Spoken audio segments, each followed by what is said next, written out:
게 되는 문제가 있는 것 같아요. 그런데 오늘 또 다른 보도가 이제 조금 그 관심을 끈 게 뭐였냐면 이재명 지금 전 대표님이라고 해야 되겠네요. 이재명 후보? 의병 후보님, 의병 예비 후보님의 그 공직선거법 위반 사건이 2심에서 무죄가 났었죠. 그런데 이게 지금 상고돼서 대법원에 가 있는데 전원 합의체가 맞는다는 기사가 났어요. 보통은 부로 보통 4명 있는 대로 가잖아요. 작은 부에서 먼저 하죠. 그래서 누구가 주심이 누가 지정됐다는 기사가 났는데 그게 다시 전원 합의체로 갔다고 그랬는데 그거는 어떤 의미일까요? 저는 잘 모르겠더라고요. 근데 저는 이 부분에 좀 주목을 했는데 이 조의대 대법원장이 곧바로 전원 합의체 회부했고 오후 2시부터 바로 첫 합의기를 열어서 본격 심리에 착수했다라고 이제 기사가 나왔는데 통상 전원합의체 사건은 주심 대법관의 의견에 의해서 전원합의체로 회부가 되는데 이 사건의 경우에는 조의대 대법원장이 직접 나도 이 사건에 좀 전원합의체를 열어서 관여를 해야겠다라고 했던 부분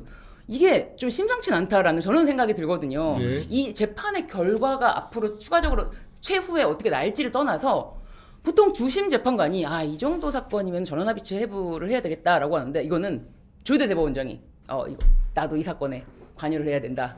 우리 박주민 의원님은 혹시 그거에 대해서 어떻게 아시는 바가 있나요? 아니 뭐 저도 사실은 오늘 이제 얘기가 나온 거라서 저도 보다 정확하게 좀 취재를 해봐야 될 것 같아요. 근데 이제 보통 이제 전원합의체 회부한다는 거는 소부에서 좀 진행했는데 의견이 안 맞다. 의견이 안 맞네. 그건 뭔가 진행이 된 다음 얘기죠. 그다음에 아니면 뭔가 판례를 변경해야 되나? 뭐 이런 필요성이 있을 때 조금 진행이 되다가 다 두 가지 경우는 넘어오는데 이번의 경우에는 사실상 어떻게 보면 전격 회부라고 표현하는 게 맞겠죠, 그죠? 그렇죠. 그리고 제가 들어보니까 이제 조의대 대법원장이 그렇게 했다. 조의대 대법원장이 소부의 판사들 설득한 작업을 거쳐서 했다. 뭐 이런 얘기도 들리던데.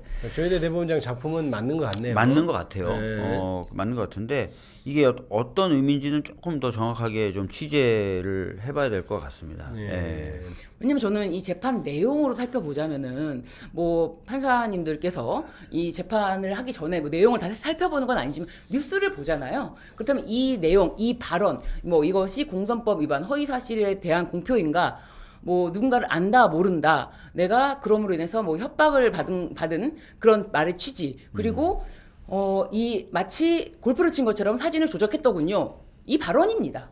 이런 발언으로 역사상 허위사실 공표죄로 재판을 받는 그런 경우도 저는 없다고 보는데 보통 공선법 위반으로 회계 관련 돈 관련해서 많은 경우에 문제가 되고 하는데 이런 발언 3가지를 가지고 그것도 심지어 토론에 나와서 했던 발언을 TV 토론에 나와서 했던 발언을 가지고 문제 삼아서 뭐 1심에서 심지어 징역형 집행유예 그다음에 항소심에서 무죄가 나왔어요. 그럼 항소심에서 무죄가 나온 사건에 대해서 대법원이 그렇게 무죄가 나왔는데 이거 혹시 하고 열어봐야 되니까 전원합의체 열자 이렇게는 잘 안 가잖아요. 그러니까요. 보통은 저도 이제 사실 대법원에 제가 근무는 안 해봤기 때문에 뭐 속사정까지는 잘 모릅니다만은 전원합의체 갈 때는 원래 소부에서 보통 하다가 아까 말씀하신 대로 그런 일이 있을 때 대법원 판례를 바꾼다든지 이게 너무 사회적 이목이 끄는 사건이어서 우리가 결정이 좀 부담스럽다든지 이런 경우에 넘기는데 전반적으로 사건이 굉장히 속도감 있게 진행되잖아요. 저도 그전에 놀랬던 게 상고를 하고 바로 기록이 넘어갔단 말입니다. 기록이 한 2주 정도 보통 이렇게 조제하는 시간이라고 그러잖아요. 맞아요.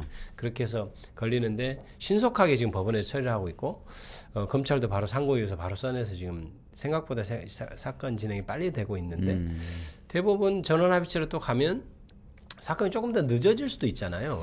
원래는 소부에서 하는 이유가 그렇죠. 속도감 빨리 있게 하기 위해서 하라는 하는 거니까. 거잖아요. 전원합의체로 가면은 보통 소부에서 끝나는 사건에 비해서는 시간이 걸린다. 그렇죠. 이게 이제 일반적인 거죠. 일반적인 거죠. 아무래도 근데 이제 조의대 대법원장을 했다면 본인도 거기에 목소리를 내고 싶었던 건지 아니면 정말 선회하면 선회는 좀 하기는 어려운 상황이면 합니다. 조의대 대법원장이 어떻게 임명된지를 보면 그렇긴 하나 좀 이건 이목을 끄는 사건이니까 대부분 전화합의체 하는 게 적정하겠다 이렇게 판단했을 수도 있는데 선회를 하면은 그렇고 나쁘게 판단하면 아까 신 변호사님 그렇죠. 말씀하신 대로 조의대가 뭔가 영향력을 행사해 보려고 하는 그렇죠. 여러 스펙트럼으로 있죠. 이제 제가 판단해 보는데 말씀하신 대로 좀 본인의 영향력을 좀 행사해 보고자 하는 게 아닌가 이런 걱정이 좀 됩니다. 지금 조금 더 알아보고 저희들이 저는 합의체 사건에 대해서 조금만 더 설명을 드리면 그렇죠. 헌재에서 이제 평의하듯이 그런 논의 구조를 가져요. 그러면서 이제 헌재에서도 판결 들어갈 때 재판관들이 한 명 한 명씩 순서대로 자기의 결론을 얘기하잖아요.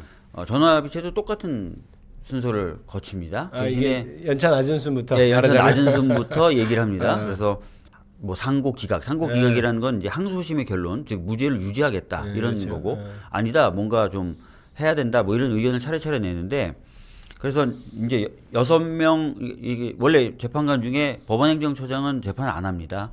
한 명 빠지고 그다음에 노태학이라고 하는 분이 자기는 선거 관리해야 되니까 빠지겠다라고 해서 지금 12명이 하는 거죠. 그래서 그렇죠. 7대 5 뭐 이렇게 나와 그렇죠. 7표 이상 나와야 이제 결론이 나는 구조가 된 거고.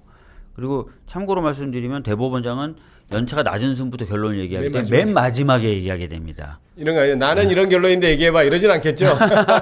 그러진 않겠죠. 예. 네, 그런 식으로 진행된다 이렇게 말씀 좀 드리겠습니다. 네, 과거 전원합의체 사건을 좀 보면 유명했던 사건을 볼까요? 이석기 통진당 내란선동 사건이라든지 한명숙 전 국무총리 정치자금법 위반 혐의 사건, 그다음에 땅콩 해양에서 조현아 전무가 항로 변경한 거, 그거 이제 대부분 전원합의체를 판결했는데 아무래도 사회적 이목을 끄는 사건은 전원합의체에서 하는 경우가 있긴 있는 것 같아요. 근데 이거는 어떻게 되는지 조금 더 저희들이 취재해보고 말씀드리도록 하겠습니다. 저도 지금 할 시간이 조금 조희대 부족했어요. 대법원장께는 저는 드리고 싶은 말씀이 지금 어떻게 보면은 우리나라 국가를 상대로 국민들을 상대로 내란을 선동한 윤석열 내란 우두머리 피고인이 재판정에 지금 있는 이런 것에 대해서 좀 더 심도 깊게 살펴보시고 지기현 판사가 지금 소송지 제대로 잘 하고 있는 거 이거 좀 문제 있는데 이런 생각을 못 하실 망정. 그렇죠. 지금 항소심에서 무죄가 나왔고 항소심 그 판결문이 굉장히 자세하고 그렇죠. 디테일하고 변호사님께서 보셨을 때 네네. 그렇죠. 저희도 읽어보니까 그렇더라고요. 더 이상 첨언이 필요가 없는 정도의